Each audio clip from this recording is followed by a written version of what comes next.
Bonjour, bonjour, frères révolutionnaires de l'Afrique.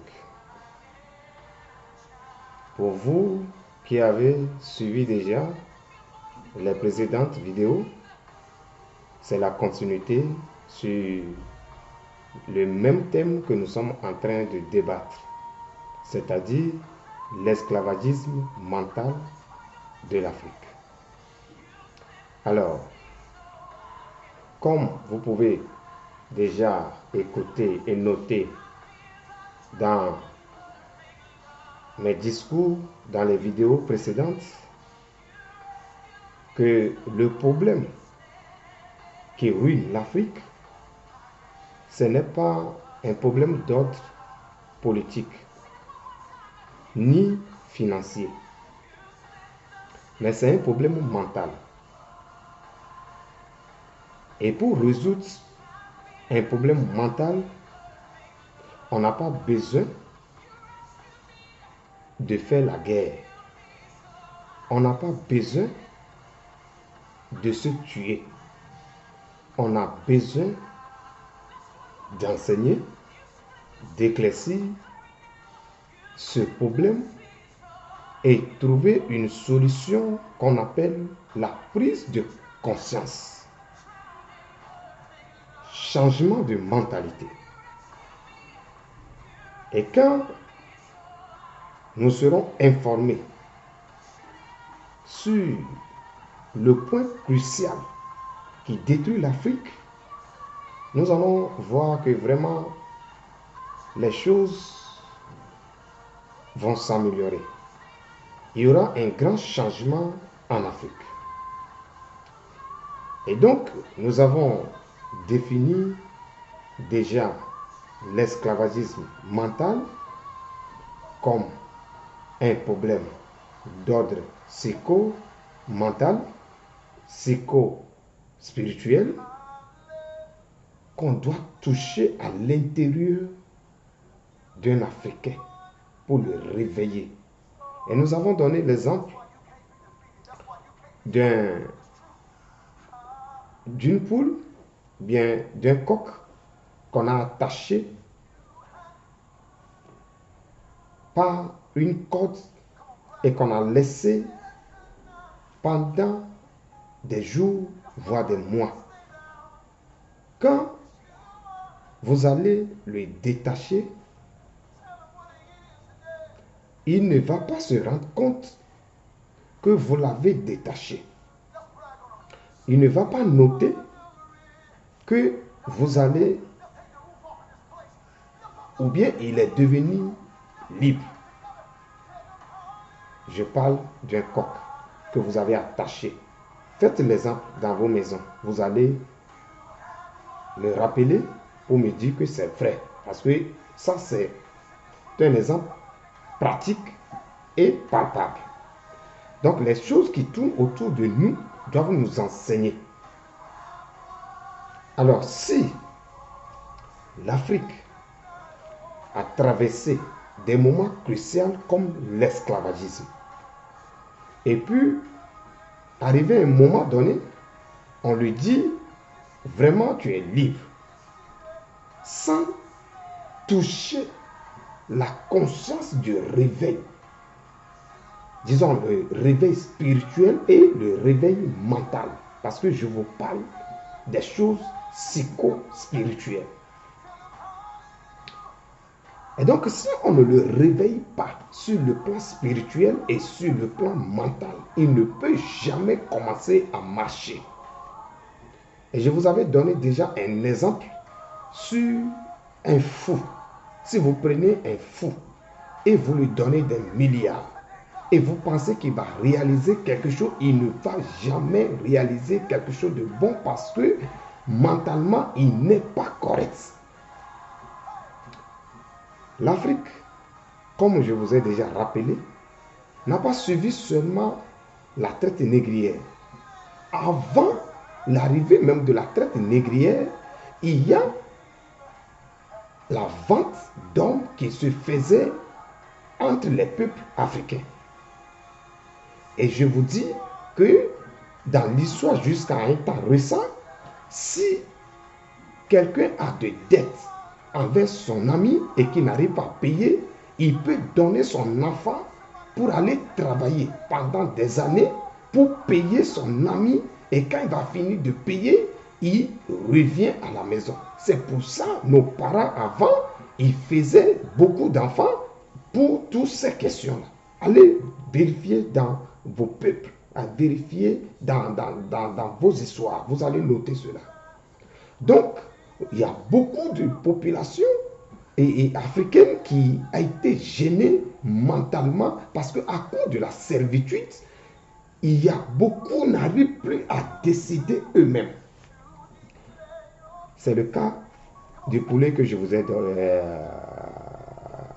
donné. Si vous attachez un coq, une poule, pendant longtemps, et vous le laissez détacher, je vous dis, si vous ne le réveillez pas, il ne va jamais se lever pour marcher.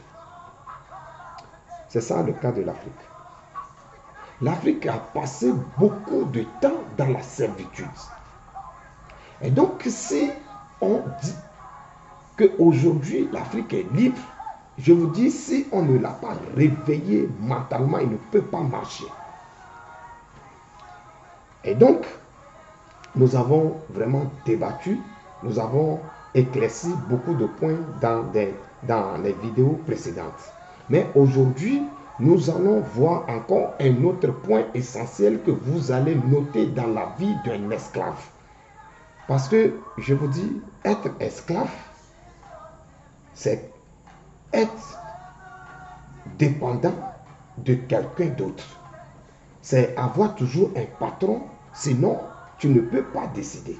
Un esclave ne décide jamais en autonomie, ne décide jamais lui-même ce qu'il doit faire. Donc il attend seulement le patron qui doit lui dire, qui doit lui donner des directives. Donc, l'Afrique étant vécue dans toutes ces années avec l'idée de servitude, si on lui donne l'opportunité aujourd'hui de décider tout seul, il a la difficulté. Il faut qu'on la réveille sur l'ordre mental pour dire que vraiment tu es libre. Il faut commencer à agir seul, sans attendre que les autres vont venir pour t'aider. Mais tant qu'on ne réveille pas les Africains sur le plan psychologique, comme le docteur Amos Wilson,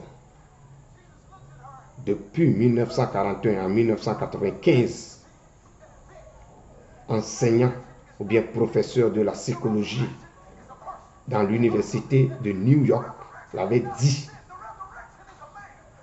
pour que les Noirs sortent dans la servitude, il faut les réveiller systématiquement, il faut les réveiller sur le plan psychologique avant qu'ils ne commencent à marcher. Et nous avons laissé la partie psychologique qui montre encore que nous ne sommes pas autonomes et nous voulons commencer vraiment à chercher des solutions de gauche à droite. Ça ne va pas marcher. Le point que nous allons toucher encore aujourd'hui pour démontrer que l'esclavagisme mental règne encore en Afrique, c'est le désordre. Un esclave n'est jamais ordonné.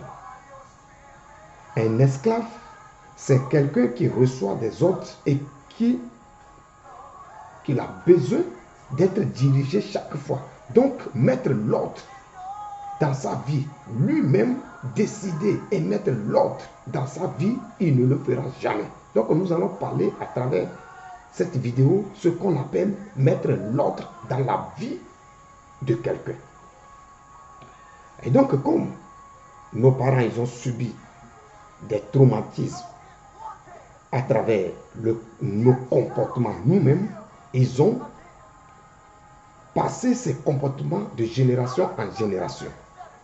Et aujourd'hui, vous allez noter dans la société africaine qu'il y a un grand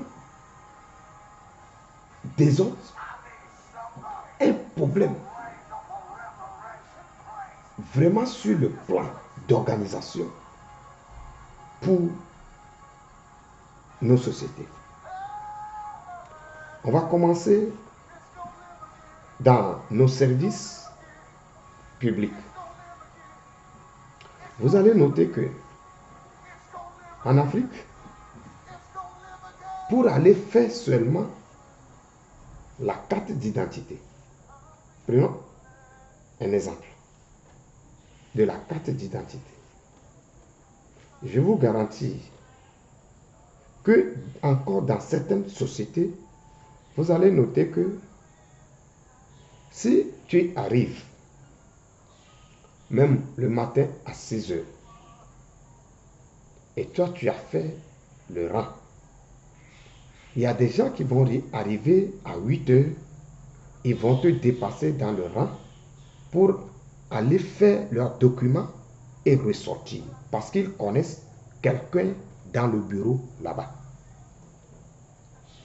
Et donc, tant que toi, tu ne connais personne dans le bureau, dans le service, toi, tu vas crever là-bas de matin jusqu'au soir et personne ne va faire ton document.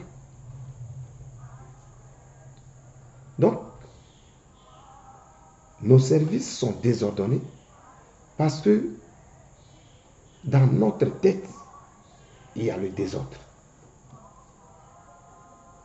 Toi-même, tu sais que ton ami, ton frère est arrivé avant toi.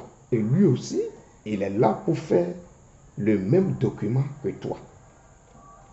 Ce n'est pas seulement les cartes d'identité. Allez même dans les autres services pour faire seulement les documents.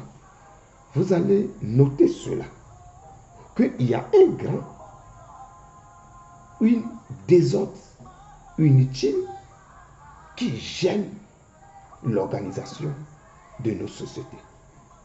Et je vous garantis, ce n'est pas seulement nos dirigeants ou bien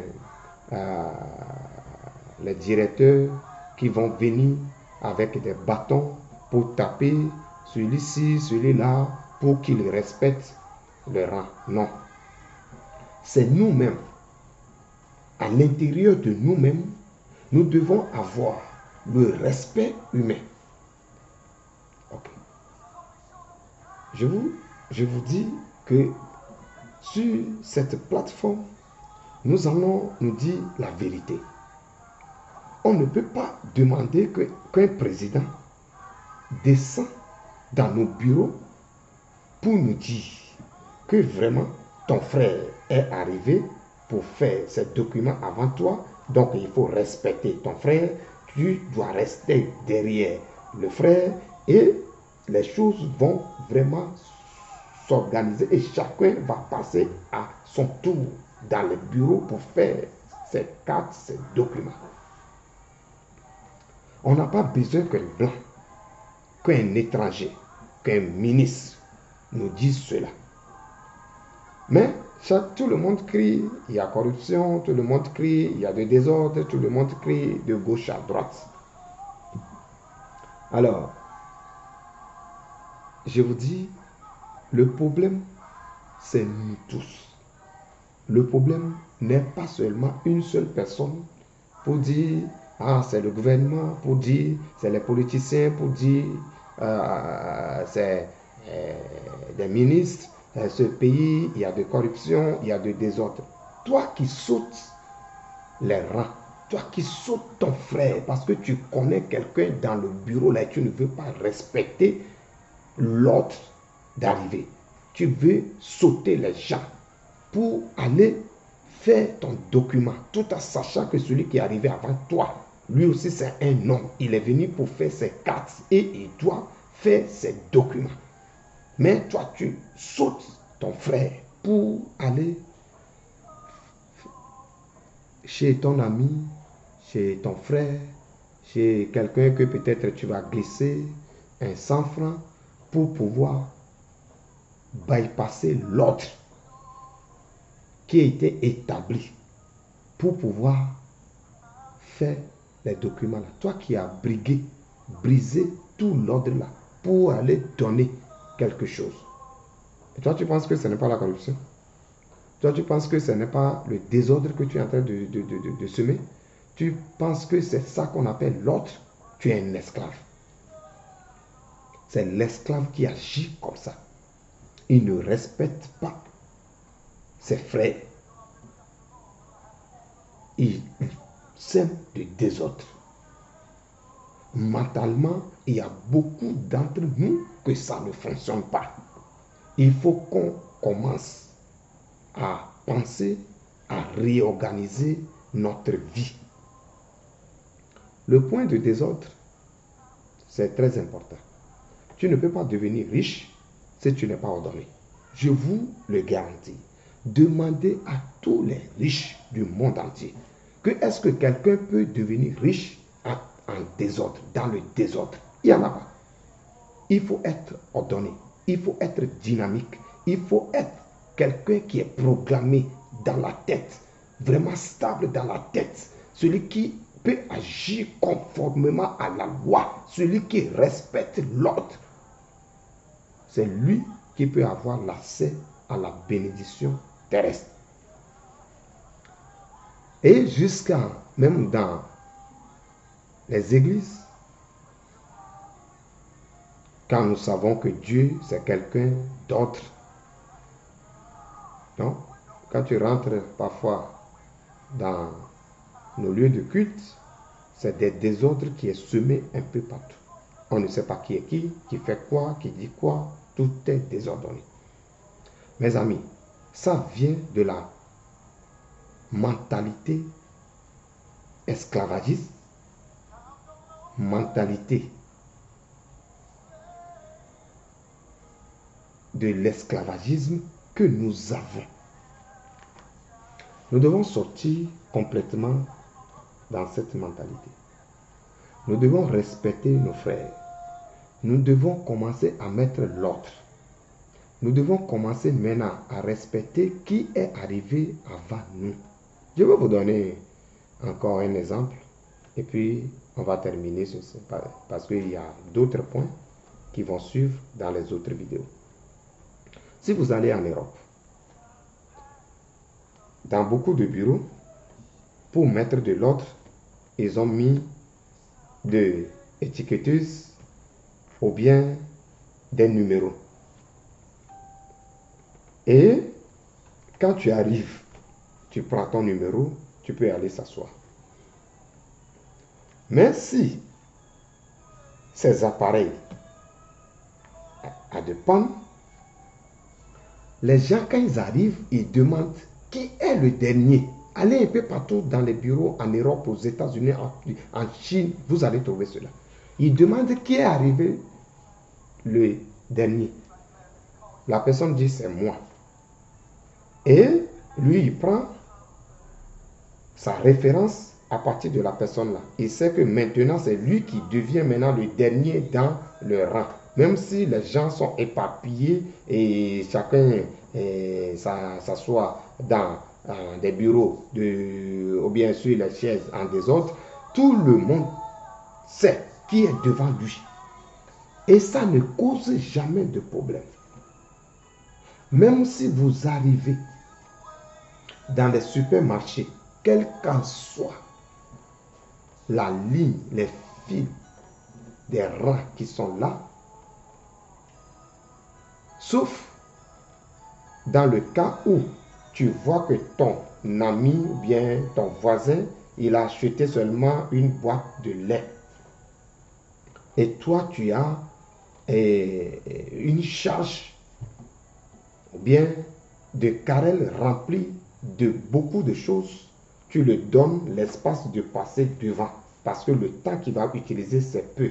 Donc, comme toi, tu vas prendre beaucoup de temps, alors tu lui permets de rentrer avant toi pour le respect et pour l'ordre qui est dans la tête des gens. Et tu ne vas jamais voir quelqu'un semer de désordre dans le rang là. Et tout est ordonné. C'est évident qu'il soit béni, c'est évident qu'il prospère, c'est évident qu'il ait le temps de réfléchir pour trouver d'autres choses. Mais chez nous, c'est du cafouillage. Comment nous pouvons réussir dans cela? Mes amis, revenons à l'ordre. Revenons au respect mutuel. Et en appliquant ce que je vous ai dit à travers cette vidéo, vous allez voir que la corruption va commencer à cesser. Parce que chacun se respecte. Il n'y a pas quelqu'un qui va dire je glisse de monnaie pour passer de l'autre côté pour pouvoir bypasser mes frères et aller faire telle chose avant telle personne. Non. Vous allez voir que l'ordre va revenir dans la société. Comme l'ordre est dans la société, maintenant la société aura du temps maintenant pour réfléchir. C'est de là que les bonnes réflexions, les bonnes pensées viennent. Et là, on commence à penser, on commence à dire maintenant, qu'est-ce que nous allons faire pour améliorer la société? Qu'est-ce que nous allons faire pour que quand les gens viennent, ils ne restent pas beaucoup et longtemps dans les rangs? Qu'est-ce que nous allons faire pour que les gens, quand ils arrivent, après 5 minutes, on libère les gens? C'est ça. Quand vous allez à l'aéroport du Berlin, vous allez noter que,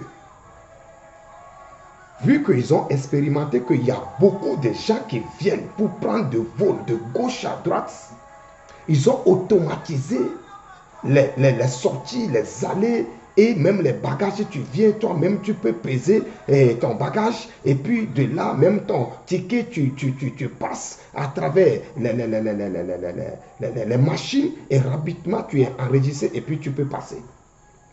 Parce qu'ils ont vu qu'il n'est pas bon d'arrêter beaucoup de gens dans les rangs. Ils risquent de perdre des vols.